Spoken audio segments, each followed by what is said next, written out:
So guys, hindi nga namin maiwasan yung aming sarili na makakita sa social media about sa nangyayari ngayon sa Hong Kong. And it's very very sad, but you know, it is what it is, diba babe? Pero may naalala lang po kasi kami, kasi medyo nakaka-relate po kami dito sa nangyari na to.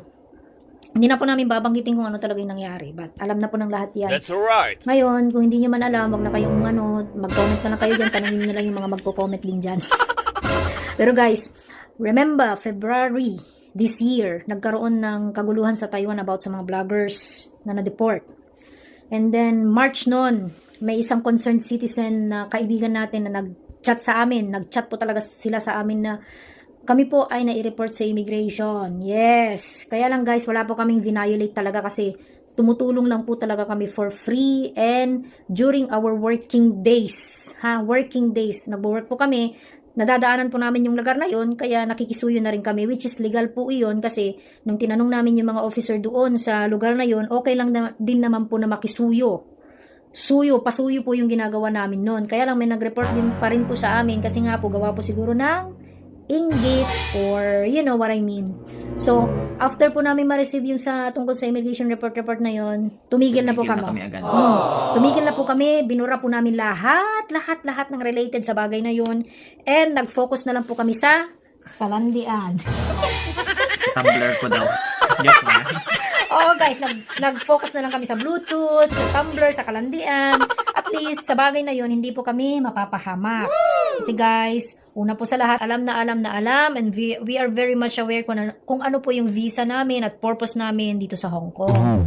So, alam po namin yung limits namin. So, nung nasabihan po kami about that, tumigil po talaga kami instantly. Kaya po, yun po ang explanation doon kung bakit tumigil po kami sa lahat-lahat ng kawang gawa.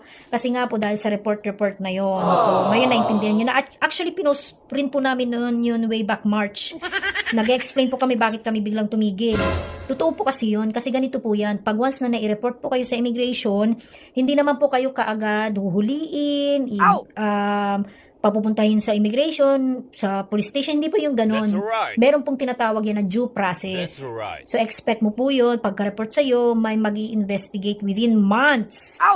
So, mag-gather po sila ng evidences muna. After may enough evidences na talagang magdidin sa'yo, doon na po sila kikilos na mamadmanan ka, susundan yung yapak mo, both social media and physically. Magsusuot sila na parang citizen lang na ganyan. Naman-manan, hindi sila na officer. Anong tawag doon? Putang inalasing kami. Civilian! Civilian, oo, ganon. Nakainom kami guys. Oh my God. Hindi mo maghahalatang officer sila. Kaya, civilian! Ngayon guys, nung March na nangyari yun sa amin, may nagsabi sa amin na ganun. Nung March na yun, sinabihan ko rin yung mga fellow content creators dito na close namin, close lang po namin, very very close to us, na may ginagawa po talagang hinlabag sa pag-i-stay nila dito sa Hong Kong. Talaga pong tinawagan ko sila and sinabihan ko po sila na itigil na nila, magbura na sila kasi nagsisimula na silang mag-investigate. Nakinig naman yung isa naming kaibigan na aguuyong, pero after few months, ayun na naman siya. Umarangkada na naman siya kasi feeling niya wala talagang nangyayaring investigation. Kaya lang lumabas na nga kung nangyayari ngayon sa Hong Kong. So, I think we expect it na magdo-domino effect to guys. Kasi meron ng isa. So, tug-tug-tug-tug. Parang sa Taiwan vloggers lang yan. Oh my God. So, sana guys, whatever is happening, let's just pray na it started there and it will end there. Alright. At sana, yun, let's just pray and hope na magiging okay ang lahat. So, Bluetooth na lang kami palagi. Di ba masabihan na lang kami puro kalibugang kamanyakan. Hire nyo ko guys. For rent ako. Kasi na ako guys. Kunwari, maayos na ito, nagsusuka na ako.